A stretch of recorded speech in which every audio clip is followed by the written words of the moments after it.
Dobre požalovat, bienvenue. Здравствуйте. Bonjour. Я Nastasia. Nastia, Anastasia, je m'appelle Nastasia. Mais comme vous voulez, как вы хотите.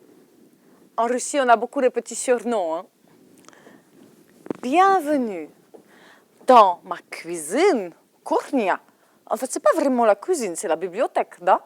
Bienvenue dans ma bibliocuisine pour la recette des blinis russes. Vous savez, chaque famille, chaque grand-mère, chaque mère a sa recette particulière de blinis. Alors moi, je vais faire ceux de Babushka Vika. Ma baba Vika, c'est ma grand-mère Vika. Elle le fait délicieux et très simple. Les blinis, on les fait au retour du soleil, parce que les blinis dans la poêle, c'est comme le soleil jaune, rond et doré qui revient après l'hiver.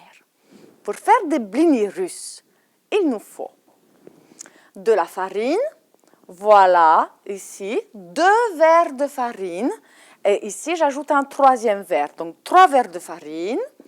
Il nous faut du beurre, du sucre en poudre, cristal, du lait, malaco, de la crème. Il faut un peu de sel et des œufs. Yaïtsa. Votak. Et après, c'est très facile. Vous allez voir. On va commencer par la farine. Ici, il y a les 2 verres de farine. Et je vais ajouter le 3e verre. Отлично. Ensuite, je vais faire, ça c'est le secret, hein, je vais faire un trou dedans. Vous voyez, comme le petit volcan. On n'a pas les volcans, nous, en Russie, mais on fait quand même les volcans dans la farine. Ensuite, je vais y mettre les œufs. Mais pas les œufs en entier. Je vais mettre le jaune ici et le blanc, je vais le garder là. Il faut 6 œufs. Вот un œuf.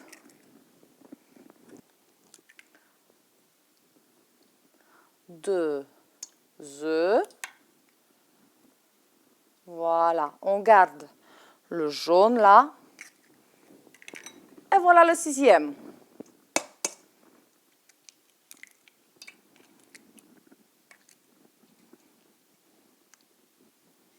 Вот. Отлично. Maintenant, on va mettre une petite pincée de sel ici. Hop.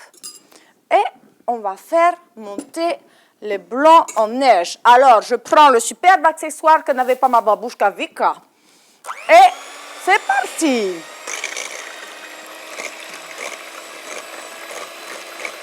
Donc, vous savez tous comment on fait les blancs en neige. C'est très intéressant parce que, oui, la blague, les Russes, ils font ça très souvent. C'est excellent. Mais moi, j'adore ça. Et c'est un secret russe qui se dit de génération en génération. Il ne faut pas le répéter parce que... Et donc, ça, c'est très, très intéressant. Regardez comme ils montent très, très vite, les blancs en neige. Bientôt, ils vont être parfaits. Qu'est-ce que vous dites? J'entends pas. Il y a beaucoup de bruit ici. Ah, c'est ça. Alors, on continue. Ça y est presque, vous savez. Осторожно. Je mets le turbo. Voilà, regardez. Nous sommes prêts. Миготов. Ah, ça fait du bien quand ça s'arrête, non? Mais regardez. Voilà la neige russe. Les blancs en neige, parfait. Отлично. Ensuite, maintenant, je vais reprendre ici mon batteur et on va commencer à mélanger là avec l'autre farine, 3 verres de farine, les 6 œufs et on va ajouter le sucre. 6 cuillères de sucre. Раз, два, три, четыре, пять, 6. Отлично. Même sur les blinis salés qu'on peut manger avec du caviar, avec du saumon, avec du tarama peut-être même. Même sur les blinis salés, on met du sucre dans la recette de Babouchka Vika. Ensuite, on va mettre une cuillerée à café, non, à thé. Moi, je ne bois pas du café, je bois du thé, je suis russe, chai. Une cuillerée à thé de sel. Voilà. Et ensuite, on va reprendre notre verre, c'est ça qui est très pratique, pour mettre du lait. On va préparer, on va voir selon la recette, selon l'épaisseur de la pâte, 3 à 5 verres de lait. Souvent, moi, je mets 4, pile au milieu. Allez, et on bat encore. Et on va commencer à mettre le lait tout doucement. Pour ne pas faire les grumeaux, hein?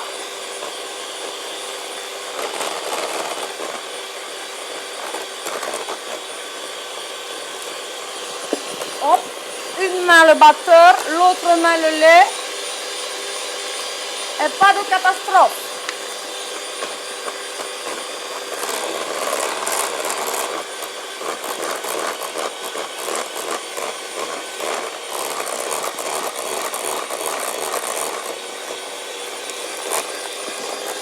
Combien j'ai mis de verres déjà? 2, 2. Le troisième.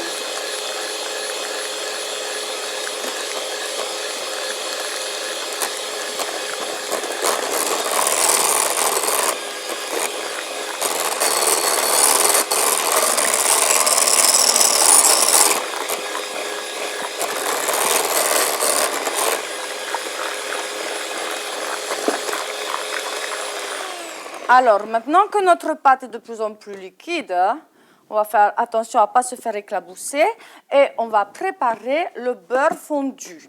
Il en faut 3 cuillerées à soupe. C'est ça que c'est facile. Mais il faut une casserole. Voilà. 3 cuillères à soupe de beurre, on a dit. Alors, on va prendre avec la petite cuillère à thé. Ras. 1, 2, 2, 3. Généreuse, hein? Il faut être généreux avec le beurre dans la cuisine, sinon ce n'est pas possible. Et on fait fondre tranquillement. Hop, très bien. Alors, pendant que le beurre fond, on va mettre un peu la crème. On a du beurre qui bout ici. Voilà. Très bien. Il ne faut pas cuire les œufs, le beurre, hein? Doucement, toi. Alors, hop, on va mettre un demi-verre de crème pour avoir des blinis bien onctueux.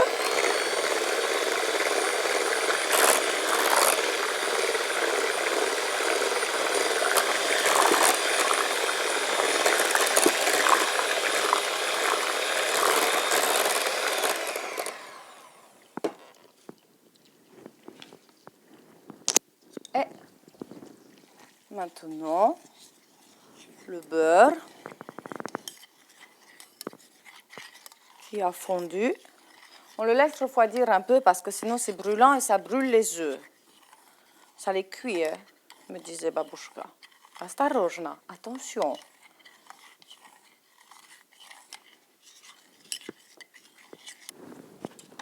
C'est plus malin.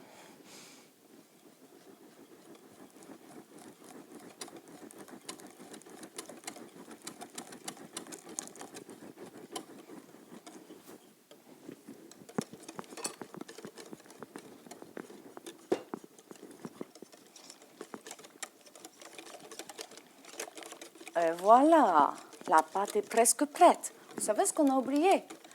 Il ne faut jamais oublier en Russie.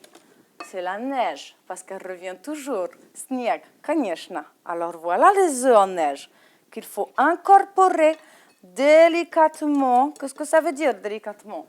Ça veut dire qu'il ne faut pas les casser. Ça, c'est très difficile. Hein? On les met comme ça, tout doucement. Et après, on mélange. Voilà. Et voilà la neige qui fond. C'est normal. Les blinis, c'est pour le printemps. Et la neige, elle fond.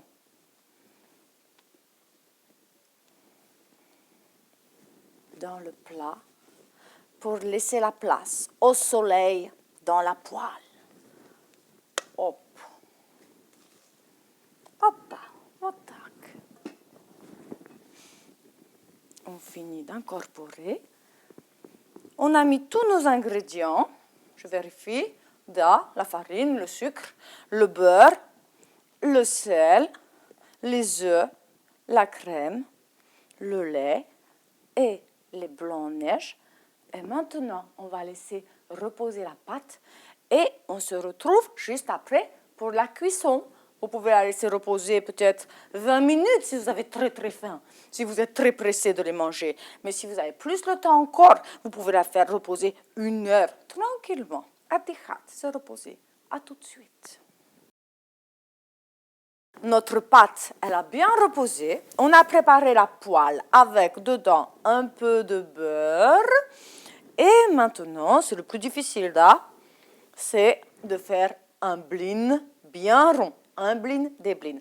Raz, dva, tri, on y va. Oh, pas mal.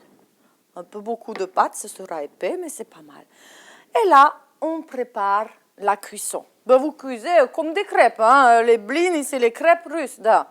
Donc, comme les crêpes, seulement c'est un peu plus moelleux, parce qu'avec les œufs en neige, ça a bien levé et c'est délicieux. On laisse cuire avec la spatule. On va décoller. Et puis, vous êtes prêts à manger.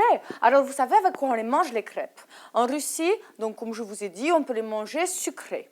Avec du sucre, avec de la confiture, avec framboise. Les Russes adorent la confiture de framboise parce qu'elle est pleine de vitamines. On peut les manger avec du chocolat, bien sûr, avec des pommes, des petits morceaux de pommes qu'on fait légèrement cuire et qu'on dispose au-dessus. Et c'est délicieux de les boire aussi avec un thé, un chai. On peut aussi manger les crêpes salées. Alors, les crêpes salées, ça va être avec des œufs de poisson qu'on appelle du caviar.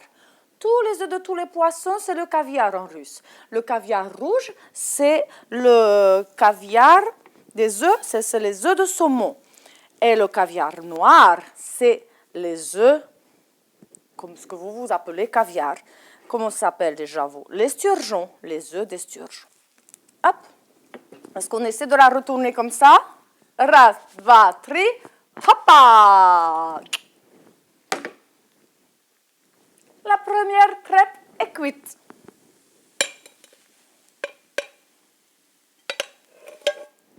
Et voilà, avec un peu de smetana, c'est la crème sûre russe, c'est délicieux aussi.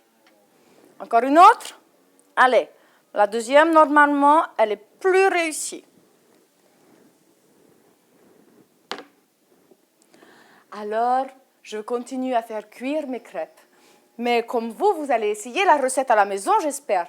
J'espère que vous allez vous régaler. Et en attendant de vous retrouver pour des prochaines rencontres et des histoires que je vais vous raconter, je vous souhaite bon appétit. Приятного аппетита!